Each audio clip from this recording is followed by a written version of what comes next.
জিব্রাইল জিজ্ঞাসা, ইয়া রাসূলুল্লাহ, মশারির ভিতরে কে, আবার মদিনা কে?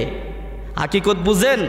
কারণ এই কিতাব তাফসীর রুহুল বয়ান ওহাবিরা পড়ে নাই, নবীর শানদারা বুঝবে কোথায় থেকে। জিব্রাইল বলেন, আমি মশারির তলে একবার তাকাই, মদিনার নবীর দিকে একবার তাকাই, তাহলে হাকিকতটা কি বোঝায়? মশারির ভিতরে যিনি, মদিনায়ও তিনি। কথা বলেন ঠিক কিনা?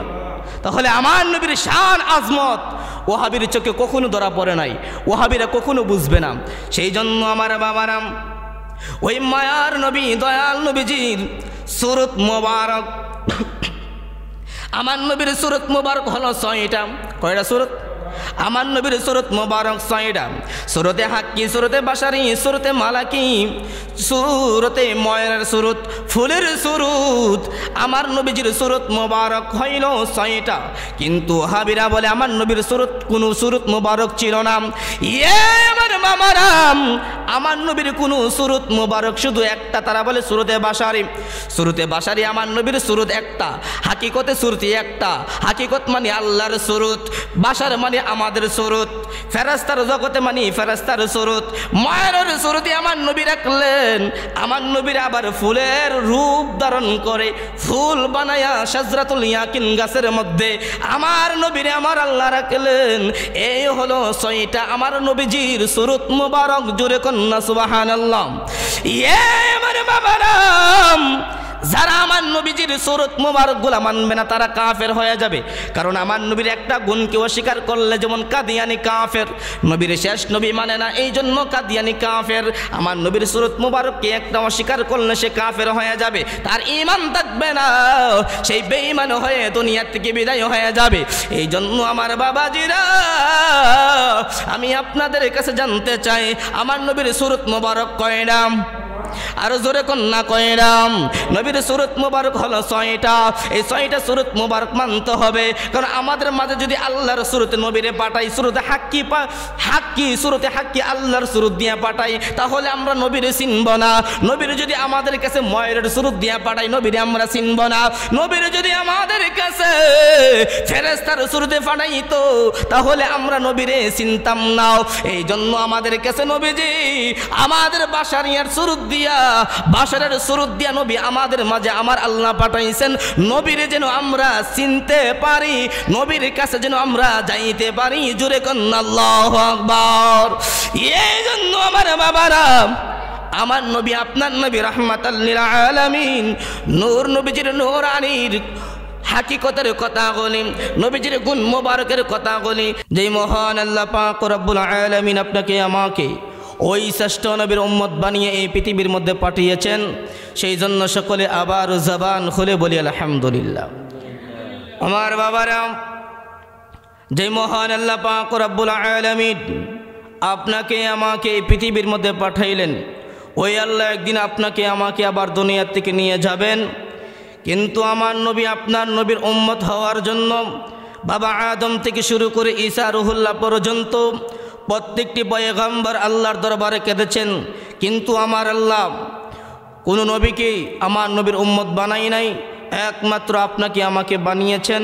যে রাহমাতাল লিল আলামিন উম্মত আপনি আমি হয়েছি, ওই মায়ার নবীকে জানের চাইতে প্রাণের চাইতে যতদিন হায়াতে জিন্দিগির মধ্যে থাকবেন ততদিন পর্যন্ত রসুলকে মোহাব্বত করতে হবে, রসুলকে ভালোবাসতে হবে।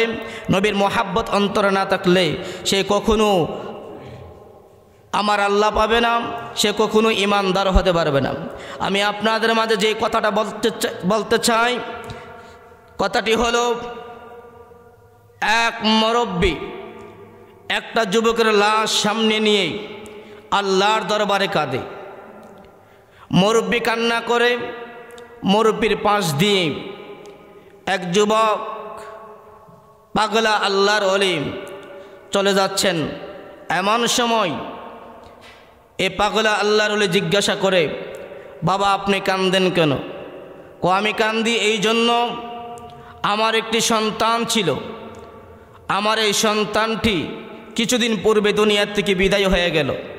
আল্লাহ পাক আমার এই সন্তানটিকে নিয়ে গেল।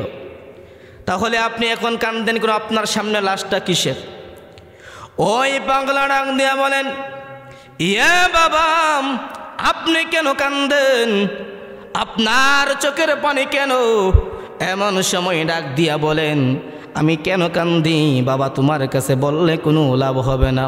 বলে, বাবা আপনি বলুন, আপনি কেন এরকমভাবে চোখের পানি ফালায়া ফালায়া কান্দেন? ওই পাগলা জিগাই, বাবা কেন কান্দেন আপনি বলেন? বলে, আমি কান্দি এই জন্য কান্দি, কিছুদিন পূর্বে আমার একটা সন্তান ছিল, এই সন্তানটাও দুনিয়ার থেকে বিদায় হয়ে গেল। এখন আমার পৃথিবীর মধ্যে আর কেউ ছিল না, একমাত্র একটা নাতি ছাড়া। এই নাতিটা আমায় খেদমত করত, এই নাতি আমার লালন পালন করত। আমার একটা গাভী আছে, এই গাভীর দুধগুলি বিক্রি করে আমার সেই আদর আপ্যায়ন করতো, আমার খেদমত করত। কিন্তু নাতিটাও দুনিয়ার থেকে বিদায় হয়ে গেল, আমার আর পৃথিবীর মধ্যে খেদমত করার কেউ নাই। এই জন্য লাশটা সামনে নিয়ে আমি বসে বসে কান্দি। আল্লাহর ওলি ডাক দিয়া বলে, বাবা তোমার নাতিরে আমি জিন্দা করে দেই। বলে, আল্লাহ আল্লাহ আমার নাতিকে নিয়ে গেল, আপনি আমার নাতিরে কেমনে জিন্দা করবেন? বলে, আপনি যদি বলুন তাহলে আমি আপনার নাতিরে জিন্দা করব। এই পাগলা আল্লাহর ওলি সামনে দাঁড়াইয়া কুম্বি ইদিনি বলে এই মৃত্যু যুবকটাকে জিন্দা করে ফেললো। যখন যুবকটা দাঁড়িয়ে গেল, দাঁড়ানোর পরে এই মন সময় ডাক দিয়া বলেন, দাঁড়াইবার পরে বলেন, নাতি তুমি কেমনে দাঁড়াইলাম? বলে, আমার এই পাগলা দাঁড় করাইলো। কি বলে দাঁড় করাইলো? পাগলা আমারে বলে, তুমি দাঁড়াও। আমি দাঁড়িয়ে গেলাম। ও দাদা, এই পাগলা কেমনে জিন্দা করেছে আমি তা জানি না। এই কথা যখন এলাকার মানুষের কাছে যখন এলাকার মানুষের কাছে এই এলাকার মানুষের কাছে যখন এই কথাটা বিস্তার হয়ে গেল, মানুষের ঘরে ঘরে যখন কথাটা চলে গেল, যুবক মৃত্যুবরণ করলো আর পাগলা মৃত্যুর জিন্দা করলো। এই কথা বলার পরে যখন সবার কাছে খবর চলে গেল, বাদশার দরবারে খবর গেল। বাদশা ডাক দিয়া বলেন, ইয়ে পাগলা, তুমি কিভাবে এই পাগলা এই বাচ্চারে জিন্দা করলা, যুবকরে তুমি জিন্দা করলাম? ইন্ডিমিন টাইমে ডাক দিয়া বলেন, আমি কেমনে জিন্দা করলাম?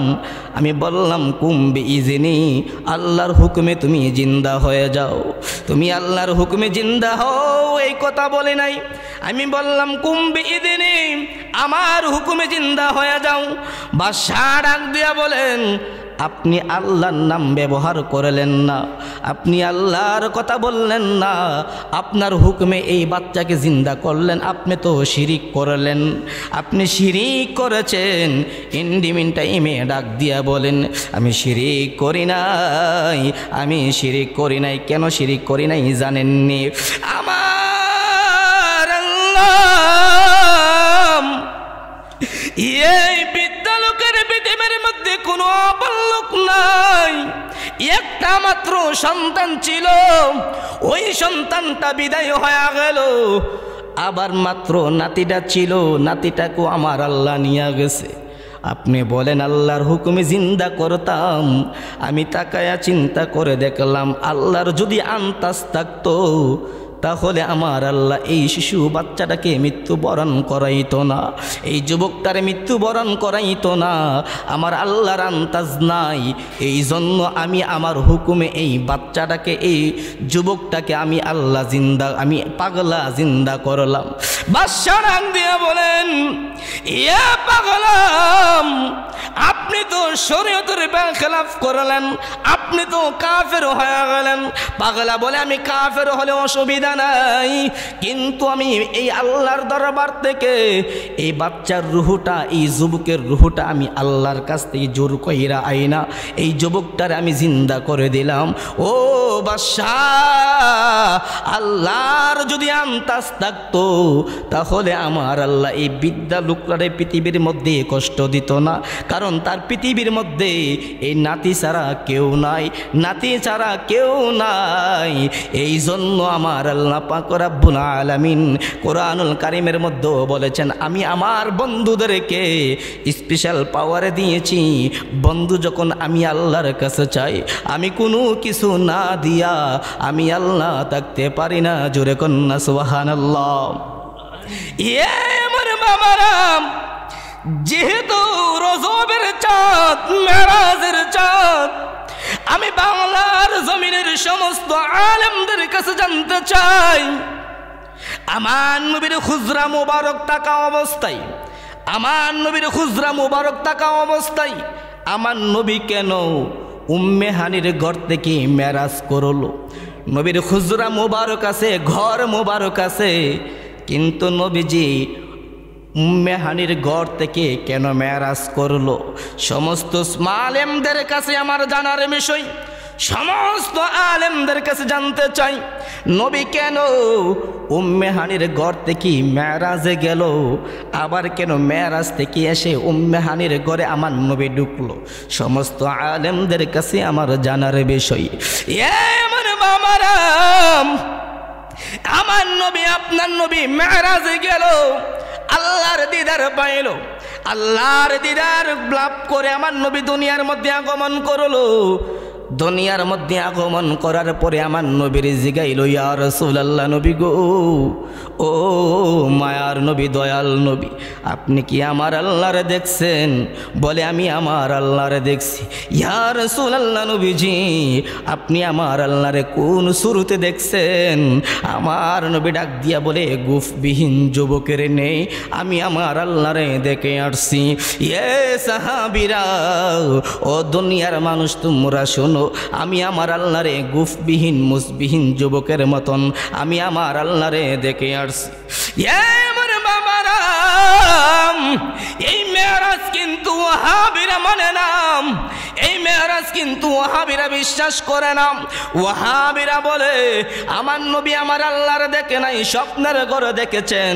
কিন্তু কোরআনুল কারীমে আমার আল্লাহ ডাক দিয়া বলে, সুম্মা দানা ফাতাদাল্লাহ, হে হাবিব, আপনি আমার নিকটে আসুন, আপনি আমার কাছে আসুন। কতটুকু কাছে আসতেন আমার নবী, আপনার নবী ডাক দিয়া বলেন, আমি আল্লাহর এতটুকু নিকটে বসলাম, যেতটুকু নিকটের মধ্যে একটা রশি পড়ার সমতুল্য জায়গাও ছিল না। এমন নিকটে আমি আমার আল্লাহর সাথে বসে বসে 27 বছরে প্রেমের আলাপ করেছি। জোরে কন্না আল্লাহু আকবার। আমার মামারা, ওই মায়ার নবী, দয়াল নবী, রাহমাতাল লিল আলামিন, হুজুর নূর সাল্লাল্লাহু আলাইহি ওয়াসাল্লাম এই দুনিয়াতে উম্মতদেরকে যা আদেশ করেছেন, এই আদেশগুলি আজকে আমাদের সমাজের কিছু মানুষ মানতে চায় না। এই আদেশগুলি আজকে আমাদের সমাজের কিছু মানুষগুলি মানে না। ও বন্ধুরে, 5 ওয়াক্ত নামাজের পরে আমরা হাত তুলে দোয়া করি, এই কথাগুলি অনেক মানুষ মানতে চায় না। আমরা জানাজার নামাজের পরে দোয়া করি, অনেকে বলে জানাজার নামাজের পরে দোয়া করা বেদাত, অনেকে বলেন জানাজার নামাজের পরে দোয়া করা যাবে না, দাফন করে দোয়া করতে হবে। এই স্পষ্ট আমার বাবারা কিতাবের মধ্যেই এসেছেন।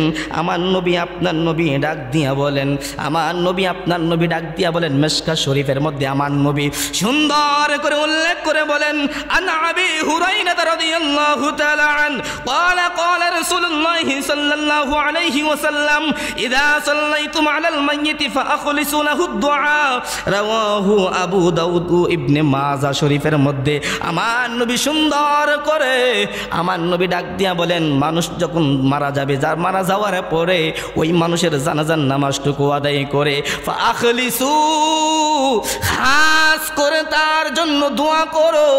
এটা হলো আমার নবীর সুন্নত, এটা হলো আমার নবীর সুন্নত। কিন্তু ওয়াহাবিদের মৌলবী, ওয়াহাবিদের গুরুঠাকুর অলিফুরি ডাক দিয়া বলেন, অলিফুরি বলেন, একটা জাল হাদিস যদি দেখাইতে পারে, একটা দুর্বল হাদিস যদি দেখাইতে পারে আমার নবীর জানাজার নামাজের উপর দোয়া করেছেন, এমন একটা হাদিস দেখাইতে পারলে নাকি সে জানাজার নামাজের উপর দোয়া জানাজার নামাজের পরে দোয়াটা সে মানবে। মিশকাত শরীফের 146 পৃষ্ঠার মধ্যে আমার নবী আপনার নবী ডাক দিয়া বলেন, ইযা সাল্লাইতুম আলাল মাইয়িতি ফাআখলিসু লাহু দুআ। স্পষ্টভাবে আমার নবীজি বলে দিয়েছেন ফাআখলিসু, খাস করে তোমরা ওই মৃত ব্যক্তির জন্য দোয়া করো, জোরে কোন সুবহানাল্লাহ। তাহলে আমার নবীর রাহমাতাল লিল আলামিন স্পষ্ট মিশকাত শরীফের মধ্যে, আবু দাউদ শরীফের মধ্যে রয়েছে, ইবনে মাআদা শরীফের মধ্যে রয়েছে, সিয়াসিত্তার কিতাবের মধ্যে রয়েছে। অথচ তারা এই হাদিসগুলি পায় নাই, কারণ তাদের চোখের মধ্যে ইয়াজিদের চশমা। কথা বলুন ঠিক কিনা? ইয়াজিদের চশমা থাকার কারণে তারা নবীর শান খুঁজে পায় নাই। ইয়াজিদের চশমা থাকার কারণে তারা কখনো রাসূলের শান কিয়ামতের আগেও তারা বুঝবে না। তারা দুনিয়া থেকে বেঈমান হয়ে অন্ধকার কবরে যাবে। কথা বলুন ঠিক কিনা? সেই জন্য আমার বাবারাম, আমার রাসূল বলেছেন মানুষ মৃত্যুবরণ করলে জানাজার নামাজের পরে তার জন্য খাস করে দোয়া করো। এটা আমার নবীর সুন্নত। এই সুন্নতগুলি আমরা মানতে চাই কি চাই না? আর যেরকম চাই কি চাই না? সেই জন্য আমার বাবারাম, আমার নবীর শান নিয়ে মিজানুর রহমান আজহারি, মিজানুর রহমান বিআদব আমার নবীকে রাখাল বলেছেন, আমার নবীর টাকা পয়সা কোনো কিছুই নাই, এই ফকিন্নির পুত্রের টাকা আছে। আমার নবী স্পষ্টভাবে কোরআনে বলেছেন, ইয়া আইয়ুহাল্লাযীনা আমানু লা তাকুলু রা'ইনা ওয়া কুলু যুরনা ওয়াসমাউ ওয়ালিল কাফিরিনা আযাবুন আলীম। জোরে কোন আল্লাহু আকবার। আমার নবী ডাক দিয়ে বলেন, ইয়ে পৃথিবীর মানুষ, আমার রাসূলকে তোমরা রাখাল বলবা না। দুনিয়ার মানুষকে তোমরা যেইভাবে ডাকাডাকি করো, আমার রাসূলকে তোমরা এইভাবে ডাকাডাকি করবা না। আমার রাসূলকে কিভাবে ডাকাডাকি করতে হবে? আমার রাসূল ডাক দিয়া বলেন, আমার রাসূলকে কিভাবে ডাকাডাকি করতে হবে? ইয়া রাসূলুল্লাহ, ইয়া নবী আল্লাহ, ইয়া ইমামুল মুরসালিন। সম্মানের স্বার্থে আমার রাসূলকে ডাকতে হবে। কিন্তু যেই সমস্ত বেয়াদব, মিজানুর রহমান বেয়াদব আমার রাসূলকে বলেছেন রাসূল রাখাল, রাসূলের টাকা পয়সা কোনো কিছু ছিল না, রাসূল মা হাদিজার কর্মচারী ছিল, সেই এক নাম্বার বেয়াদব। তার কিয়ামত পর্যন্ত নামাজ পড়তে পড়তে কপালে কর পড়লেও তার কোনো লাভ হবে না। কথা বলুন ঠিক কিনা? কারণ আল্লাহ সূরা বাকারার 104 নম্বর আয়াতে স্পষ্টভাবে নিষেধ করেছেন, রাসূলকে দুনিয়ার মানুষের মতো ডাকাডাকি করলে আল্লাহ বলে ওয়াসমাউ লিল কাফিরিন, সে কাফের হয়ে যাবে, আযাবুন আলীম, কঠিন আযাবের মধ্যে আমার আল্লাহ তাকে রাখবে। জোরে কোন নাউযুবিল্লাহ। আর জোরে কোন নাউযুবিল্লাহ। তাহলে আমার নবী আপনার নবী রাহমাতাল লিল আলামিনকে সম্মান দিয়ে ডাকার নির্দেশ কে দিয়েছেন? আল্লাহ কোরআনুল কারীমের 30 পারা কোরআনের একটি আয়াত নাই যে আয়াতের মধ্যে মুহাম্মদ বলে, মুহাম্মদ বলে আমার রাসূলকে আমার রাসূল আল্লাহ ডাক দিয়েছেন। আমার রাসূল সম্মান করে করে হামিম, ইয়াসিন, ইয়া আইয়ুহাল মুজাম্মিল, ইয়া আইয়ুহাল মুদ্দাসির, তাহা সম্মান দিয়ে দিয়ে আমার রাসূলকে আমার আল্লাহ ডেকেছেন। যে আল্লাহ রাসূলকে সম্মান দিয়া ডাকে, ওই রাসূলকে আমরা সম্মান দিয়া ডাকতে চাই কি চাই না? আর যেরকম চাই কি চাই না? সেই কোন বাতিল পন্থী আলেমদের কথা শুনে আমরা ঈমান নষ্ট করতে চাই নাই।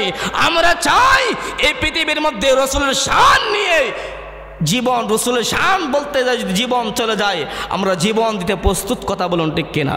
কারণ পরকালে মা আপন নয়, বাবা আপন নয়, একমাত্র আমার আপন হবে আমার প্যারা নবী হুজুর নূর সাল্লাল্লাহু আলাইহি ওয়াসাল্লাম। কথা বলুন ঠিক কিনা? ওই মায়ার নবী, দয়াল নবীকে আমরা মোহাব্বত করব, সম্মান করব। কে কি বলবে, কার দলে লোক বেশি, কে বেশি সৃষ্টি হয়েছে, এইগুলি আমরা দেখব না। আমরা দেখব তার মধ্যে নবীর মোহাব্বত আসেনি, তার মধ্যে নবীর শান, নবীর ভালোবাসা আছেনি। কথা বলুন ঠিক কিনা? আমি আপনাদের কাছে জানতে চাই আমার বাবারাম, আমার বাবারাম, আমার নবী আপনার নবী রাহমাতাল লিল আলামিন জিবরাইলকে ডাক দিয়া বলেন, ও জিবরাইল, তুমি আমার কাছে কোরআন নিয়ে কোথায় থেকে আসো? জিবরাইল বলেন, ইয়া রাসূলুল্লাহ নবী গো, সিদরাতুল মুনতাহায় যাইয়া আমার কানটা আমি সিদরাতুল মুনতাহার উপরে দিয়া রাখি, ওই লৌহ মাহফুজ থেকে আমার কানে শব্দটা বলে, এই কোরআন আমার কানে পৌঁছায়া দে, এই কোরআন নিয়ে আমি আপনার কাছে আসি গো নবী। আমার নবী ডাক দিয়া বলেন, জিবরাইল, ও জিবরাইল, যেখান থেকে কোরআন নিয়ে আসে এই কোরআন কে তোমার কাছে দে, তুমি দেখছো নি? বলে, না ইয়া রাসূলুল্লাহ নবী গো, আমি দেখি না এই কোরআন কোথায় থেকে কে আমার কাছে পাঠায় আমি চিনি না, জানি না, কিন্তু সিদরাতুল মুনতাহার উপরে আমার কানটা আমি দিয়া রাখি। আমার নবীকে তুমি দেখবানি, তোমার কাছে কে কোরআন পড়া তুমি দেখবানি? জিবরাইল বলে, ইয়া রাসূলুল্লাহ আমি দেখতে তো চাই, তুমি লৌহ মাহফুজে চলে যাও। জিবরাইল বলে, ইয়া রাসূলুল্লাহ লৌহ মাহফুজে যাওয়ার অনুমতি আমার নাই, কারণ সিদরাতুল মুনতাহার উপরে আমি গেলে আমার 300-600 নূরের পাকা পরে সারখার হয়ে যাবে, সিদরাতুল মুনতাহার উপরে আমি যাইতে পারবো না। আমার নবী রাহমাতাল লিল আলামিন ডাক দিয়া বলেন, আমি নবী তোমাকে আদেশ করলাম তুমি চলে যাও। জিবরাইল লৌহ মাহফুজে গেল। লৌহ মাহফুজে যাওয়ার পরে জিবরাইল গিয়া যখন দাঁড়াইলেন, দাঁড়ানোর পরে জিবরাইল কানে একটি বিকট আওয়াজে শব্দ আসলো, জিবরাইল তোমার কাছে ওহী যায়, এই যে একটা ছোট্ট একটি মশারি, এই মশারির ভিতর থেকে তোমার কাছে ওহী যায়।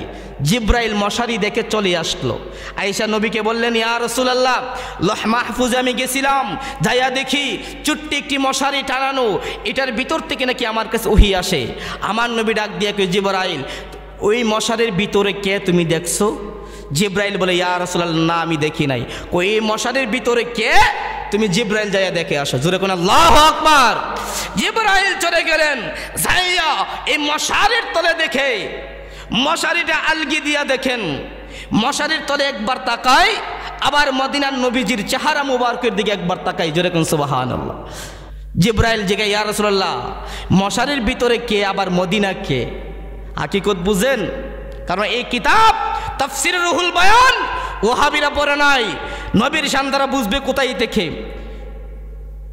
জিবরাইল বলেন, আমি মশারির তলে একবার তাকাই, মদিনার নবীর দিকে একবার তাকাই, তাহলে হাকিকতটা কি বোঝায়?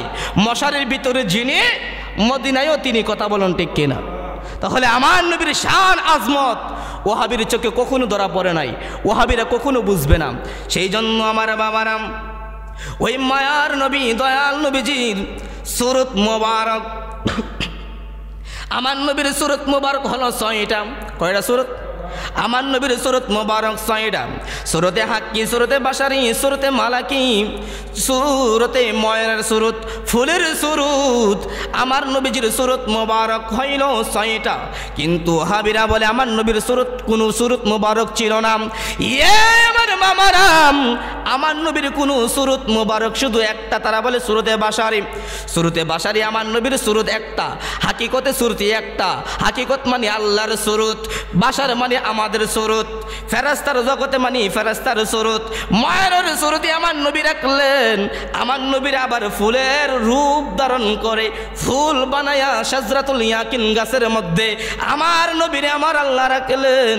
এই হলো 6টা আমার নবীজির সূরত মুবারক। জোরে কন্না সুবহানাল্লাহ। আমার বাবারাম, যারা আমার নবীজির সূরত মুবারক গুলা মানবে না তারা কাফের হয়ে যাবে। কারণ আমার নবীর একটা গুণকে অস্বীকার করলে যেমন কাদিয়ানি কাফের, নবীর শেষ নবী মানে না, এই জন্য কাদিয়ানি কাফের। আমার নবীর সূরত মুবারককে একটা অস্বীকার করলে সে কাফের হয়ে যাবে, তার ঈমান থাকবে না, সেই বেঈমান হয়ে দুনিয়া থেকে বিদায় হয়ে যাবে। এই জন্য আমার বাবাজিরা, আমি আপনাদের কাছে জানতে চাই আমার নবীর সূরত মুবারক কয়টা? আরো জোরে কন্যা কয়রাম? নবীর সূরত মুবারক হলো 6টা। এই 6টা সূরত মুবারক মানতে হবে, কারণ আমাদের মাঝে যদি আল্লাহর সূরতে নবীরে পাঠাই, সূরতে হাক্কি সূরতে হাক্কি আল্লাহর সূরত দিয়ে পাঠাই, তাহলে আমরা নবীরে চিনব না। নবীর যদি আমাদের কাছে ময়রের সূরত দিয়ে পাঠাই, নবীরে আমরা চিনব না। নবীর যদি আমাদের কাছে ফেরেশতার সূরতে পাঠাইতো, তাহলে আমরা নবীরে চিনতাম না। এই জন্য আমাদের কাছে নবীজি আমাদের বাশারিয়ার সূরত দিয়া বাশারের সুরত দিয়া নবী আমাদের মাঝে আমার আল্লাহ পাঠাইছেন, নবীরে যেন আমরা চিনতে পারি, নবীর কাছে যেন আমরা যাইতে পারি। জোরে কন্না আল্লাহু আকবার। এই জন্য আমার বাবারা, আমার নবী আপনার নবী রাহমাতাল লিল আলামিন, নূর নবীজির নূরানির হাকিকতের কথা বলি, নবীজির গুণ মোবারকের কথা বলি, জাররা জাররা পরিমাণ মানতে হবে, আর না হলে আপনি কখনো ইমানদার হবেন না। কিয়ামত পর্যন্ত চেষ্টা করলেও নবীর শান, নবীর মোহাব্বত আপনার অন্তরে না থাকলে আপনি কখনো মুত্তাকিন হতে পারবেন না। কথা বলুন ঠিক কিনা? তাহলে আমরা নবীর মোহাব্বত আমাদের অন্তরে রাখা দরকার কিনা বলুন? নবীজির মোহাব্বত আমাদের অন্তরে রাখা দরকার আছে কিনা? নবীর মোহাব্বত আমাদের অন্তরে রাখা দরকার আছে। আমি শুধু আরেকটি কথা বলছি, আরেকটি কথা বলে আমি শেষ করে দিব। যেই কথাটি হলো, এই দেশের মধ্যে ওলি আল্লাহর মাধ্যমে আমরা ইসলাম পেয়েছি। এই দেশের মধ্যে কোন নবী রাসূলের মাধ্যমে আমরা পাগড়ি পাই নাই, কোরআন পাই নাই, নামাজ পাই নাই, রোজা পাই নাই, হজ পাই নাই, যাকাত পাই নাই। যা আমরা পেয়েছি একমাত্র ওলি আল্লাহর মাধ্যমে আমরা পেয়েছি। ওই ওলি আল্লাহর মোহাব্বত, ওই ওলি আল্লাহর ভালোবাসা আমাদের অন্তরে রাখতে হবে। নবীর মোহাব্বত, নবীর ভালোবাসা আমাদের অন্তরে রাখতে হবে। হাকিকত বিশ্বাস করতে হবে। হাকিকত বিশ্বাস না করলে সে ইমানদার হবে না। হাকিকত বিশ্বাস না করলে সে মুত্তাকিন হতে পারবেন না। হাকিকত না বিশ্বাস করলে সে কখনো আমার রসুলের শান মান তার বুঝি আসবে না। কথা বলুন ঠিক কিনা? তাহলে আমার নবী আপনার নবী রাহমাতাল লিল আলামিন হুজুর নূর সাল্লাল্লাহু আলাইহি ওয়াসাল্লামের প্রত্যেকটি ভালোবাসা, প্রত্যেকটি হাকিকতের কথাগুলি আমরা জানের চাইতে, প্রাণের চাইতে রসুলকে বিশ্বাস করব, রসুলকে ভালোবাসবো। কে কি বলবে, কত বড় হুজুর এসে আমাদের মাঝে বলবে নবীকে মানা যাবে না, এই কথাগুলি আমরা বিশ্বাস করব না। আমরা বিশ্বাস করব একমাত্র অলি আল্লাহ যা আমাদেরকে শিখাইয়া গেছেন সেই কথাগুলি আমরা বিশ্বাস করব। অলি আল্লাহর কথা ছাড়া আমরা একটা কথাও মানতে রাজি না। কথা বলুন ঠিক কিনা? আমার নবীজি রাহমাতাল লিল আলামিনের প্রেম ভালোবাসা, নবীজির ভালোবাসা মোহাব্বত নিয়ে এই পৃথিবীর মধ্যে আমরা থাকতে হবে। নবীর ভালোবাসা যদি আপনার আমার অন্তরে না থাকে তাহলে কখনো আপনি আমি মুত্তাকিন হব না, আপনি আমি কখনো পরহেজগার হতে পারবো না। কারণ তারা আমরা মিলাদ কিয়াম করলে তারা বলে বেদাত বেদাত। কোরআন শরীফে জের জবর দিয়ে পড়া বেদাত। কোরআন শরীফ নবীর আমলে এরকমভাবে একসাথে 30 পারা ছিল না, তাহলে একসাথে 30 পারা কোরআন জের জবর দিয়াও পড়াও বেদাত। আপনি আমি যা ব্যবহার করি তা নবীর যুগে ছিল না, এইগুলিও আপনার আমার জন্য বেদাত। বেদাত বেদাত বলে আপনার আমার ঈমান নষ্ট আমরা করতে চাই না। নবীর মোহাব্বত, নবীর ভালোবাসা নিয়ে আমরা এই পৃথিবীর মধ্যে চলতে চাই। আল্লাহ পাক রব্বুল আলামিন আপনাকে আমাকে সঠিক বুঝ দান করুক, সঠিক বুঝ দান করুক। আল্লাহ যেন আপনাকে আমাকে নবীজির নূরানি কদম মোবারক আপনাকে আমাকে কবুল করে আল্লাহ পাক রব্বুল আলামিন সেই তৌফিকটুকু দান করুক। সকলে বলি আমিন। ওয়া মা আলাইনা ইল্লাল বালাগ। আসসালামু আলাইকুম ওয়া রাহমাতুল্লাহ।